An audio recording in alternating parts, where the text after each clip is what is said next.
예전에 미국 대통령이었던 오바마가 그 자리에 있을 때 아주 곤욕을 치른 일이 하나 있었습니다. 아몬드 사건이라고 부르는 일입니다. 혹시 아시는 분 계실지 모르겠습니다. 미국 그 백악관의 전속 요리사 샘 카스라는 사람이 인터뷰를 한 게 문제가 되었습니다.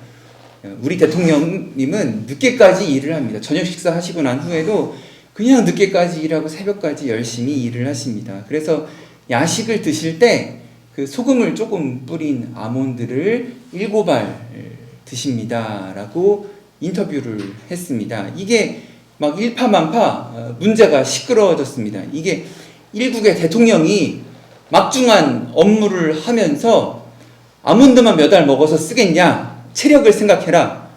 좀 든든하게 먹어야 되지 않겠냐? 막 이렇게 그런 문제를 삼는 사람들이 있었습니다. 또 어떤 사람들은 아니 대통령이 성격에 문제가 있는 게 아니냐, 너무 집착하고 너무 꼼꼼한 성격인 거 아니냐, 아몬드 그거 그냥 이렇게 한 줌 편하게 집어먹지 그거를 7알을 세 가지고 먹냐라고 항의를 하는 소리들이 많이 생겼습니다. 별일 아닌데 말이 말을 만들어내고 비난이 비난을 만들어내자 이제 진상을 밝히기 시작합니다. 그 백악관 요리사가 인터뷰를 할 때 야식으로 다른 거는 먹지 않고 그냥 가볍게 아몬드 7알 정도 먹습니다 라고 얘기를 한 건데, 마치 사람들 상상 속에서는 새벽에 어둠 속에 불빛을 켜놓고 대통령이 아몬드를 하나 하나 세서 7알을 먹는다 라고 오해를 하게 된 것이죠. 그래서 결국 다른 리포트, 다른 기자가 대통령을 찾아가 다시 인터뷰를 합니다. 대통령님, 아몬드 7알도 드시고 8알도 드시고 10알도 드시고 12알도 드시기도 하는 거죠. 대통령 이제 당연하다라고 이야기를 했습니다. 대통령같이 중요한 자리에 있는 사람들도 그 작은 것 하나에 사람들의 관심을 너무나 받게 됩니다. 쓸데없는 소문, 원치 않는 이야기들, 또 말이 말을 만들어내는 경우들을 겪게 됩니다. 작은 것에도 오해할 여지가 생깁니다. 오바마 같은 경우에는 이 말도 안 되는 아몬드 7알 사태를 속 시원하게 밝히고 인터뷰하면서 해결을 하게 되었습니다. 오늘은 기독교 절기상 종려주일이라고 부르는 절기입니다. 부활절 한 주일 전의 이야기입니다. 예수님께서 호산나라고 외치는 사람들 속에서 개선장군 혹은 왕의 모습으로 예루살렘에 들어가신 날입니다. 그 예수님의 모습에서 여러 가지 중요한 메시지를 우리도 생각해 보아야 합니다. 근데 또 어떤 것은 오해를 사기도 합니다. 마치 오바마가 아몬드 7알을 어둠 속에서 은밀하게 세어먹는 아주 기분 나쁜 음침한 상상을 하게 만든 것처럼 오해를 할 여지들도 있습니다.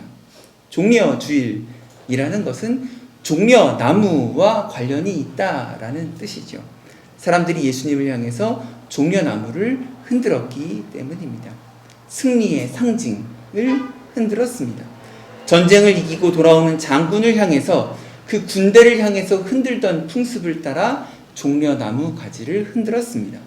요한복음 12장 13절에는 종려나무 가지를 가지고 맞으러 나아가 외치되 호산나 찬송하리로다 주의 이름으로 오시느니 곧 이스라엘의 왕이여 라고 사람들이 외쳤다라고 기록하고 있습니다. 손으로 종려나무 가지를 흔들면서 입으로는 한껏 호산나 라고 외쳤습니다. 구원하소서라는 뜻입니다.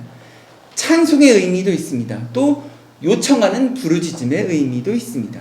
그래서 옛날 교육자료 혹시 기억하시는 분들은 종려주일이라고 부르기도 하고 호산나 주일이라고 불렀다라는 자료도 혹시 보신 분들이 계실지 모르겠습니다. 정작 예수 그리스도의 영광된 날이기도 하지만 또 한편으로는 이날은 예수님의 고난이 시작된 날이기도 합니다. 군중들의 환호는 우리를 구원하소서라고 외치던 그 기쁨의 외침은 일주일도 넘기지 못하고 오히려 십자가에 매달라라는 저주의 외침으로 바뀌게 됩니다. 따라서 오늘이 고난의 첫 날, 첫 주일, 그래서 오늘은 종려주일이라고 부르기도 하고 수난주일, 고난주일이라고 부르기도 합니다. 종려주일이면서 수난주일입니다. 백성들이 예수님을 향해 금방 마음이 변한 까닭은 그들의 생각으로는 도저히 그리스도의 사역을 이해하기 어려웠기 때문입니다.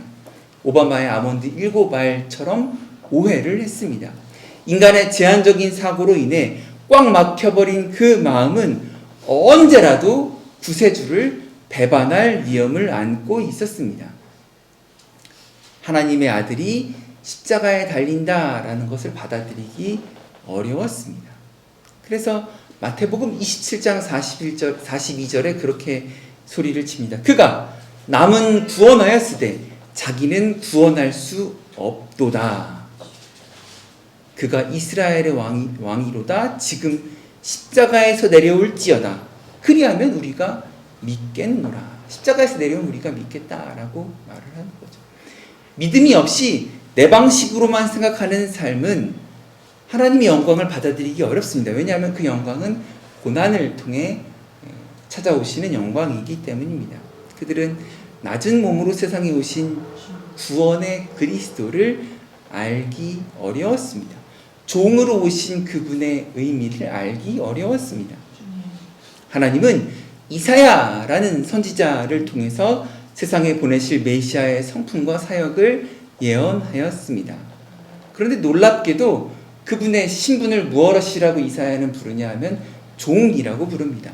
왕, 장군이 아니라 고난받는 종이라고 하니까 메시아라고 믿기가 어려웠습니다. 더군다나 이스라엘 백성은 지난날 역사에서 뼈아프게 이집트에서 오랜 기간 노예로 살았기 때문에 약소 국가라는 틀을 벗어나기가 어려웠기 때문에 우리의 메시아가 종이다라는 그 말을 받아들이기 매우 불편하고 거부감이 있었을 것입니다.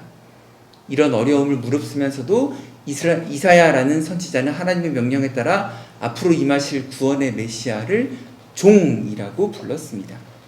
종의 예언을 노래 형식에 따라 아름답고 간절하게 선포한 것을 가리켜서 종의 노래라고 이사야서에 기록되어 있습니다. 오늘 이 이사야서에 실린 총 4편의 종의 노래를 짧게 살펴보도록 하겠습니다. 하나님의 말씀을 깨달은 종이 진리를 전하고 고난을 참고 하나님의 뜻을 거역하지 않는다라는 교훈을 담은 노래입니다. 그 종이 우리를 깨우치고 참된 구원의 진리를 알게 하실 것입니다. 우매한 인간의 귀를 열게 하기까지 모욕과 고난을 받으신다라는 내용들을 한번 살펴보도록 하겠습니다. 먼저 이사야서 42장을 한번 다 같이 찾아보시겠습니다. 구약성경 이사야서 42장입니다.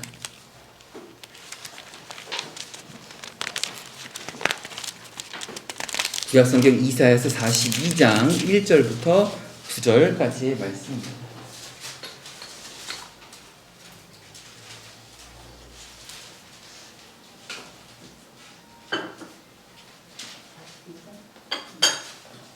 구약성경 이사야서 42장 1절부터 9절까지 다 같이 한 목소리로 말씀 받들어 읽겠습니다. 내가 붙드는 나의 종 기뻐하는 자 곧 내가 택한 사람을 보라. 그는 나의 영을 내게 주었은즉 그가 이방의 정의를 베풀리라. 그는 외치지 아니하며 목소리를 높이지 아니하며 그 소리를 거리에 들리게 하지 아니하며 상한 갈대를 꺾지 아니하며 꺼져가는 등불을 끄지 아니하고 진실로 정의를 시행할 것이며 그는 쇠하지 아니하며 낙담하지 아니하고 세상에 정의를 세우기를 이르리니 섬들이 그 교훈을 앙망하리라. 하늘을 창조하여 펴시고 땅과 그 소산을 내시며 땅 위의 백성에게 호흡을 주시며 땅에 행하는 자에게 영 주시는 하나님 여호와께서 이같이 말씀하시되 나 여호와가 의로 너를 불렀은즉 내가 내 손을 잡아 너를 보호하며 너를 세워 백성의 언약과 이방의 빛이 되게 하리니 내가 눈먼 자들의 눈을 밝히며 갇힌 자를 감옥에서 이끌어내며 감에 앉은 자를 감방에서 나오게 하리라. 나는 여호와이니 이는 내 이름이라. 나는 내 영광을 다른 자에게 내 찬송을 우상에게 주지 아니하리라. 보라 전에 예언한 일이 이미 이루어졌느니라. 이제 내가 새 일을 알리노라. 그 일이 시작되기 전에라도 너희에게 이르노라. 아멘. 첫 번째는 종의 노래를 통해 알 수 있는 것은 종의 성품을 알 수 있습니다. 하나님께서는 그 종이 메시아를 소개하고 그 성품에 관하여 이사야 42장에 말씀하고 계십니다. 이사야 선지자는 앞으로 이스라엘이란 나라가 북쪽의 강대국에게 나라를 뺏기고 처절한 삶을 보내게 될 것이라는 거죠. 이것을 듣고 이스라엘 백성들은 굉장히 불편했습니다. 그냥 이것을 좀 견디고 나면 하나님의 위로가 있을 것이다라는 말은 위로가 좀 되었지만, 하나님께서 심판하신다, 북쪽의 강대국을 통하여 벌을 주신다라는 말씀은 너무나 받아들이기 어렵고, 오히려 어떻게 생각을 하냐면, 그러면 그 벌을 주는 왕이 하나님께서 보내신 왕이 아닐까라고 생각했습니다. 그래서 본문의 앞에 41장 25절에 내가 한 사람을 일으켜 북방에서 오게 하며 내 이름을 부르는 자를 해돋는 곳에서 오게 하였나니 그가 이르러 고관들을 석회같이 토기장이가 진흙을 밟음같이 하리니 라고 이야기를 하는 것을 먼저 기억을 합니다. 그래서 페르시아의 왕이 하나님께서 보내신 메시아이겠구나 라고 오해를 했습니다. 그런데 이 노래, 이사야 42장과 그 이후에 나오는 종의 노래에 나오는 이 하나님께서 보내신 종은 고레스가 아니죠. 페르시아의 왕이 아니었습니다. 그는 무력으로 정복한 왕이라서 하나님의 영을 받은 종이 아닙니다. 하나님께서 말씀하시는, 하나님께서 보내신 그분의 성품은 바로 무엇이냐? 종이라는 겁니다. 겸손한 자라는 거예요.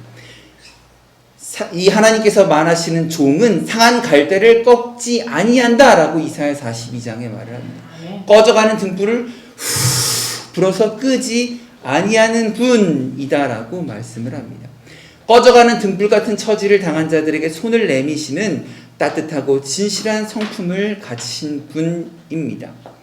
그 종은 자기를 버릴 줄 아는 분이에요. 구원의 사명을 담당하기 위해 이 세상에 오시는 분입니다. 그분은 하나님께서 이 종을 의로 부르시고 빛이 되게 하리라 라고 말씀하여 주셨습니다. 공의가 무너지고 정직과 성실함이 사라져버린 민족에게 소망이 없다라고 하나님 무섭게 말씀하셨는데, 그런 중에 흑암이 내리누르고 있는 이 상태를 하나님의 백성들은 겸손한 성품의 그 종을 소망으로 삼아야 한다라고 말씀해 주고 있습니다. 다시 한번, 겸손한 성품의 종을 소망으로 삼아서 본받아야 한다라는 거예요. 그분은 예수 그리스도 하나님의 아들이십니다. 이사야 선지자는 종의 노래를 통하여서 하나님의 그 아들이 종으로서 이 세상에 오실 것이다라고 말씀해 주셨습니다. 종의 성품을 가지고 겸손한 성품으로 오실 것이기 때문에 페르시아의 왕이 강한 칼과 군대를 가지고 짓밟는 것을 그분의 보내신 종이다라고 함부로 부를 수 없다라고 알려주셨습니다. 두 번째로 종의 사명에 대해 알 수 있습니다. 이사야서 49장을 다 같이 잠깐 찾아보시겠습니다. 성경책 넘기셔서 이사야서 49장입니다.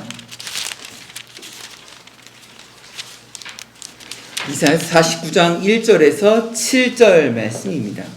이것은 종의 사명에 관한 말씀입니다. 다 같이 이사야서 49장 1절부터 7절 받들어 읽겠습니다. 성들아 내게 들으라, 원국 백성들아 귀를 기울이라. 여호와께서 태에서부터 나를 부르시고 내 어머니 중에서 내 이름을 기억하셨으며 내 입을 날카로운 칼같이 만드시고 나를 그의 손 그늘에 숨기시며 나를 갈고 닦은 화살로 만드사 그의 화살통에 감추시고 내게 이르시되 너는 나의 종이요 내 영광을 내 속에 나타낼 이스라엘이라 하셨느니라. 그러나 나는 말하기를 내가 헛되이 수고하였으며 무익하게 공연히 내 힘을 다하였다 나에게 한 판단이 여호와께 있고 나의 보응이 나의 하나님께 있느니라. 이제 여호와께서 말씀하시나니 그는 태에서부터 나를 그의 종으로 지으신 이요 야곱을 그에게로 돌아오게 하시는 이시니 이스라엘이 그에게 모이는도다. 그러므로 내가 여호와 보시기에 영화롭게 되었으며 나의 하나님은 나의 힘이 되셨도다. 그가 이르시되 내가 나의 종이 되어 야곱의 지파들을 일으키며 이스라엘 중에 보존된 자를 돌아오게 할 것은 매우 쉬운 일이라. 내가 또 너를 이방의 빛으로 삼아 나의 구원을 베풀어서 땅 끝까지 이르게 하리라. 이스라엘의 구속자, 이스라엘의 거룩하신 이신 여호와께서 사람에게 멸시를 당하는 자, 백성에게 미움을 받는 자, 관원들에게 종이 된 자에게 이같이 이르시되 왕들이 보고 일어서며 고관들이 경배하리니 이는 이스라엘의 거룩하신 이 신실하신 여호와 그가 너를 택하심이니라. 아멘. 하나님께 종을 부르신 이유 두 번째 종의 사명입니다. 그 종의 사명에 관한 이야기가 이 49장의 내용을 이루고 있는데 크게 두 가지입니다. 종이 맡게 된 사명 하나는 이스라엘로 하여금 돌아오게 하려 합니다. 다른 하나는 이스라엘의 경계를 넘어서 세상에 복음을 전하는 아까 우리 6절에 읽었던 이방의 빛을 될 사명을 감당하게 하신다. 그래서 49장 이사야 49장 1절은 섬들아 내게 들으라 먼 곳 백성들아 귀를 기울이라 라는 명령으로 시작합니다. 섬들이 뭡니까? 섬들. 하나님의 은혜를 받지 못할 것 같은 먼 데 사는 사람들을 이야기합니다. 먼 곳 백성이라는 뜻으로 말을 옛날에 먼 데 가려면은 걸어가는 것보다 배를 타는 게 훨씬 더 빨랐기 때문에 그냥 우리 동네에서 배 타고 가면 저긴 섬인 것 같은 거예요.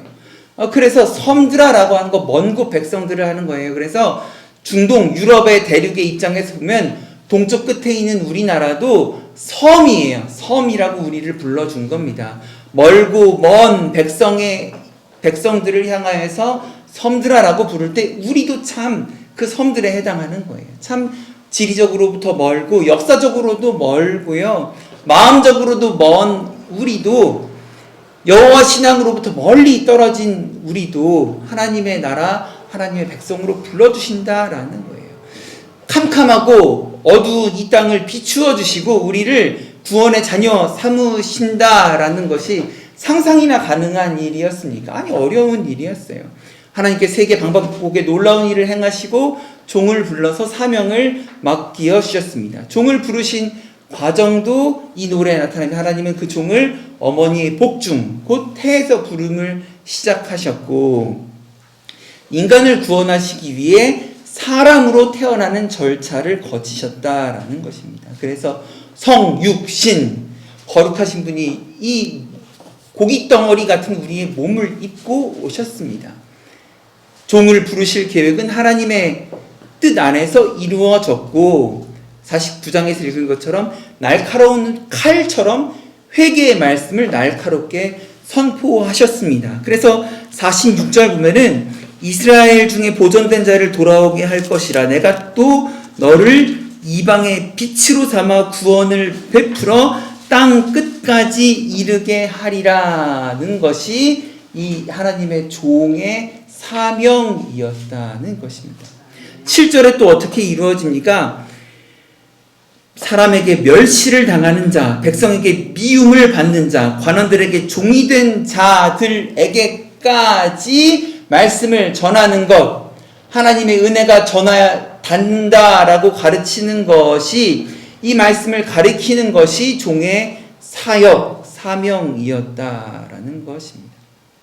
자, 첫 번째로 종의 성품을 보았고요. 두 번째로 종의 사명을 보았고요. 세 번째로 그 종의 사역에 대해 구체적으로 살펴보겠습니다. 종의 사역은 이사야서 50장에 나옵니다. 50장 4절 말씀 보시겠습니까? 50장 4절부터 9절까지 여러분들 한번 큰 소리로 이사야서 50장 4절부터 9절 큰 소리로 읽어주십시오. 시작. 주여께서 학자들의 벌을 내게 주사 나로 근거한 자들로 말로 어떻게 도와줄 줄을 알게 하시고 아침마다 깨우치시니 나의 길을 깨우치사 학자들 같이 알아듣게 하시는도다. 주여께서 나의 길을 여셨으므로 내가 거룩하지도 아니하며 뒤로 물러가지도 아니하며 나를 때리는 자들에게 내 등을 맡기며 나의 수염을 뽑는 자들에게 나의 뺨을 맡기며 모욕과 침뱉음을 당하여도 내 얼굴을 가리지 아니하였느니라. 주여께서 나를 도우시며 내가 부끄러워하지 아니하고 내 얼굴을 pit도같이 비게 하였으므로 내가 수치를 당하지 아니할 줄을 아노라. 나를 의롭다 하시는 이가 가까이 계시니 나와 다툴 자가 누구냐? 나와 함께 설지어다. 나의 대적이 누구냐? 내게 가까이 나올지어다. 보라, 주 여호와께서 나를 도우시니 나를 정죄할 자가 누구냐? 보라, 그들은 다 옷과 같이 헤어지며 좀이 그들을 먹으리라. 아멘. 종의 사역은 무엇인고 하니 아주 유명한 말씀입니다. 이사야서 50장 4절 이후의 말씀.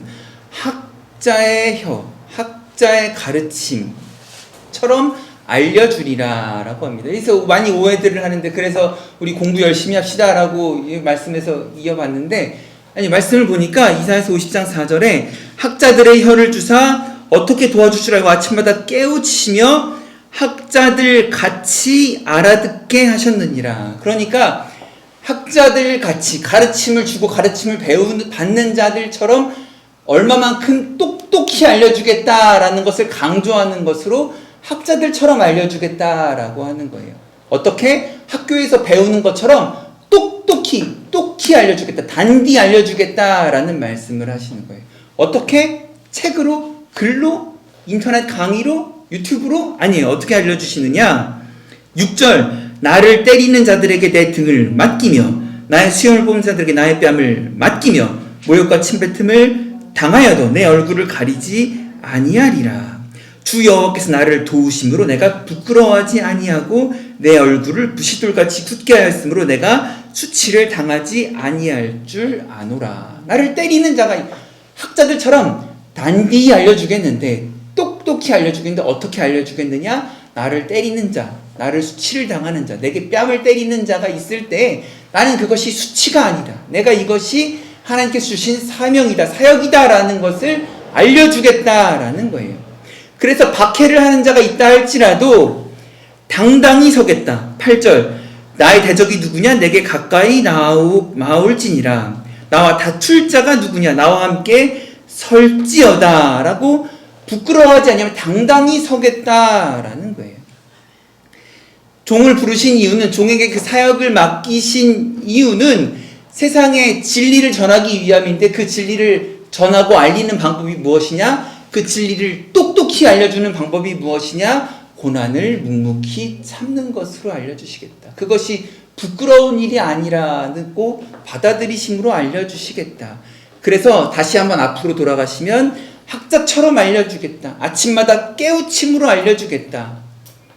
예수님 먼저 박해를 당하신 은혜가 있다라는 것입니다. 무엇이 정말로 우리가 배우고 알아야 할 것인지에 대한 교훈을 다시 한번 새겨야 합니다. 몇 주 전부터 동일하게 말씀을 드리지만 진짜 중요한 게 무엇인지, 무엇이 부수적인 건지 알아야 합니다. 옛날에 시골 살던 분이 영미권으로 유학을 갔는데 한참을 공부하다가 언젠가 몸이 좀 많이 안 좋아지더랍니다. 그래서 그 시골 고향에서 먹던 대로 소뼈를 사다가 푹 고아서 사골국을 좀 고아 먹으면 몸이 나아질 것 같아서 뼈를 사다가 주방에서 불을 켜서 고았대요. 주방에다가 6시간 푹 고아놓고 방에 있는데 밥 시간이 되었다고 같이 방을 쓰는 친구들이 부르는 겁니다. 야, 밥 먹을 시간 됐다. 킴, 와서 밥 먹자. 같이 집을 공유하는 하숙집 메이트들이 밥상을 같이 차리는 걸 도와준 거예요. 근데 이 한국인 친구가 냄비에 끓인 걸 보니까 고기가 좀 붙어있는 뼈가 있고 멀건 국물이 있으니까, 양념도 없는 국물이 있으니까 국물을 싹 다 버리고 그 뼈랑 그 살점 붙은 거를 접시에다가 딱 올려놓고, 야, 네가 요리한 거 내가 올려서 놨다라고 이야기를 해준 거예요. 뭐 양념이 돼 있는 것도 아니고 양파 뭐 건더기가 들어간 것도 아니고 멀겋게 기름만 둥둥 떠 있는 국물이 있으니까 의뢰 그냥 그걸 다 버리고 살점이 있는 그 뼈다구를 접시에다가 올려놓고 네 저녁밥이다 라고 해준 거죠. 진짜 중요한 걸 버린 거예요.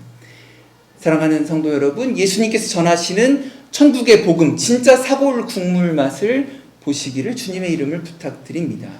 많은 사람들이 사골 국물을 버리고 부수적인 것에 복음이 핵심이 있다고 잘못 생각하는 경우가 많은 것을 보게 됩니다. 오늘 이사야서 50장 4절 이하의 말씀은 학자처럼 똑띠 가르쳐주겠다, 단디 가르쳐주겠다, 내가 고난을 당함으로써 진리를 가르쳐주겠다라고 말씀하시는 은혜를 기억하셨으면 좋겠습니다. 그래서 네 번째 교훈은 종의 고난입니다. 이사야서 52장 말씀에 여러분 잘 아는 고난받는 종의 노래가 있습니다. 여러분 잘 아는 이사야서 52장 13절 이후의 말씀입니다. 아마 53장 이후의 말씀을 잘 아실 텐데, 우리가 전한 것을 누가 믿었느냐? 여호와의 팔이 누구에 나타났느냐? 그는 주 앞에서 자라는 게 연한 춤 같아서 마른 땅에 나온 뿌리 같아서 고운 모양도 품체도 없은즉 우리가 보기에 흠모할 만한 아름다운 것이 없도다. 5절 그가 찔림은 우리의 허물 때문이요 그가 상함은 우리의 죄악 때문이라. 그가 징계를 받음으로 우리는 평화를 누리고 그가 채찍에 맞음으로 우리는 나음을 받았도다. 마치 십자가에 달리신 예수님을 바라보듯 예언의 노래가 나옵니다. 성령님의 영광과 선지자의 그 글이 조화를 이루면서 우리 사람들의 반응이 교묘하게 나오는 이사야서 52장 53장의 이야기들입니다. 그래서 52장 13절 보면은 이렇게 시작합니다. 고난받는 종의 노래가 이사야서 52장 13절 이렇게 시작합니다. 보라 내 종이 형통하리니 받들어 높이 들려서 지극히 존귀하게 되리라. 어떻게 존귀하게 되느냐? 찔리지만 우리의 허물 때문에 찔리고, 상하지만 우리의 죄악 때문에 상하고, 우리의 평화 때문에 징계를 받으셨다라는 대 속에 그 은혜를 우리가 고백할 수 있습니다. 우리 마지막으로 이 종의 노래가 사람을 향한 고난의 노래임을 살펴볼 수 있습니다. 그가 왜 고난을 받는다고요? 하나님의 종이 왜 고난을 받는다고요? 그가 나쁜 짓을 했기 때문에, 물건을 훔쳤기 때문에. 요즘 24시간 무인 가게들 많은데 무인 가게 가서 예수님 물건을 훔쳤기 때문에 고난을 받으시나요? 나한테 거짓말을 했기 때문에 고난을 받으시나요? 예수님 나를 핍박했기 때문에 고난을 받으시나요? 아니요. 이사야서 53장 5절 그가 찔림은 우리의 허물 때문이요 그가 상함은 우리의 죄악 때문이라. 그가 우리의 평화 때문에 징계를 받았고 우리의 나음을 위하여 그가 채찍에 맞으셨다라는 것입니다. 우리를 위한 고난을 받으셨음을 기억하는 성도 여러분 되셨으면 좋겠습니다. 아멘. 하나님의 종은 고난을 받으시는 분이었습니다. 왜? 못된 분이라서? 아니요, 나 때문에, 나의 허물 때문에, 나의 죄 때문에, 나가 낫기 때문에, 나의 평화를 위해서. 사랑하는 성도 여러분, 평화를 누리시기 바랍니다. 왜요? 그 종이 오셨기 때문에, 그 종이 나를 위해 채찍을 맞으시고 징계를 받으셨기 때문에 나는 평화를 누려야 합니다. 이렇게 오늘 이사야서 53장에 사실은 마태복음에 나타난 그 호산나라고 외치는 왕이 본질이 무엇이냐라고 했을 때 그분은 고난받는 왕이시며 그분은 고난받는 종이시다. 그분의 성품을 알았습니다. 그분의 사명을 알았습니다. 그분의 사역을 알았습니다. 그 사역이 무엇이냐? 고난을 당하시는 것이었습니다. 그 고난의 의미가 무엇이냐? 나 때문이었다라는 이야기까지 나누어 보았습니다. 사골 국물 같은 복음의 진한 맛을 보시고 부활의 기쁨을 기다리시는 이번 한 주간 되시기를 주님의 이름으로 부탁드립니다.